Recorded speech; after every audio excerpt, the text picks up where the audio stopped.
North east mix বক্সিঙৰ সফল সমাপ্তি। চৰাইদেউ জিলাৰ সদৰ সোণাৰীৰ ভাৰতীয় জনতা পাৰ্টি চৰাইদেউ জিলা মুখ্য কাৰ্যালয়ত 13 আৰু 14 ছেপ্টেম্বৰ তাৰিখে দুদিনীয়া কাৰ্যসূচীৰে দ্বিতীয় নৰ্থ ইষ্ট মিক্স বক্সিং প্ৰতিযোগিতা অনুষ্ঠিত হৈ যায়।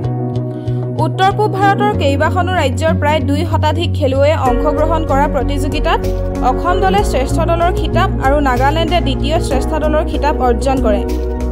চৰাইদেউৰ পৰা Ratul Gogoi report, any voice.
July 13-14 তাৰিখে আমাৰ twelve north east mix boxing চেম্পিয়নশ্বিপখন সোণাৰী অতুল বিহাৰী বাজপেয়ী ভৱনত অনুষ্ঠিত কৰিছিলোঁ।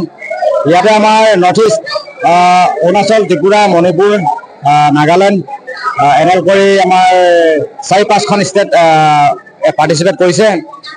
আমাৰ এতিয়া পাৰ্টিচিপেট 250ৰ ওপৰত পাৰ্টিচিপেট হৈছে। ইয়াত আমাৰ ভাল হৈছে, আগৰ যোৱাবাৰতকৈ এইবাৰ বহুত ভাল হৈছে খেল।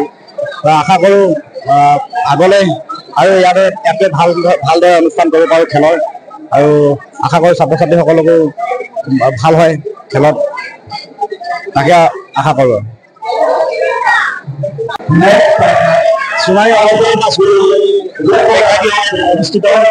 Second north east mix boxing championship আজি শেষৰ দিন।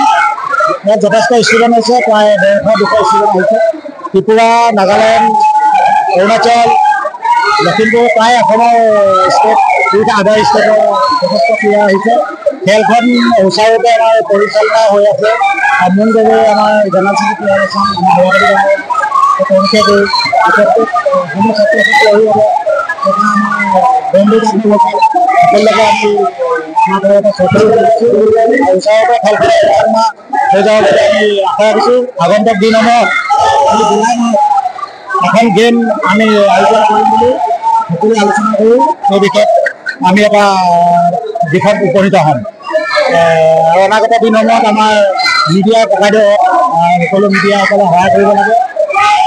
সকলো সহায় সহযোগিতাৰে আমাৰ খেলখন সুচাৰুৰূপে যাতে হৈ যায়, তাৰে মই আশাবাদী আমি আশা ৰাখিছোঁ।